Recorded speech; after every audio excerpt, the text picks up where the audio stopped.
taratry Jerosalema vaovao i Madagasikara.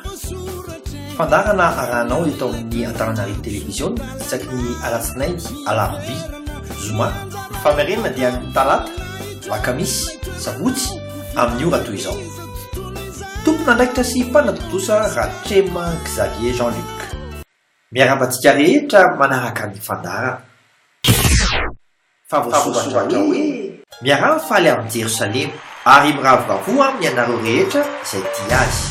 Aoka iara ifaly amin'ny tokoa ianareo rehetra izay malahelo ny aminy mba hinononareo sy hovokisanareo amin'ny nono mahafaly, eny mba higiokanareo ka hiravoravo amin'ny habean'ny voninahiny. Fa izao no lazain'i Jehovah, indro hitariako fiadanana tahaka ny ony izy ary ny voninahitry ny firenena tahaka ny renirano tondraka ka hinono ianareo ary hosakelena ianareo sady ho indraindraina eo ambony lohalika tahaka ny olona ampinonondreny no ampinonoko anareo, eny ao Jerosalema no ampinonoko anareo.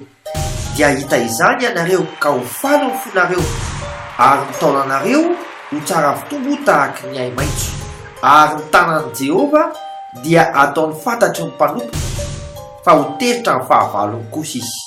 Isaia 40:10 ka hatramin'ny 4:20.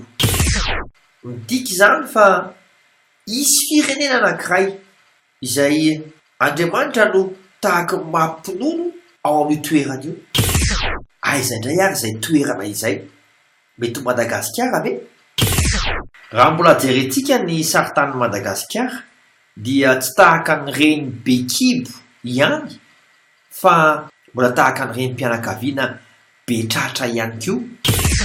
Ary raha jerentsika ary ny amin'ny faritra Mahajanga iny dia toa hita mihitsy ny lohatratra n'ilay renim-pianakaviana.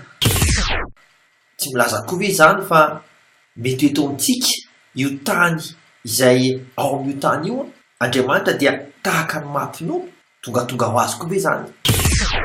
Raha atambatra izany ilay fandarana teo aloha sy ity fandarana ity dia tsy toa milaza ve izany fa eto Madagasikara ilay ziona vaovao izay tian'Andriamanitra anehoany voninahiny manokana?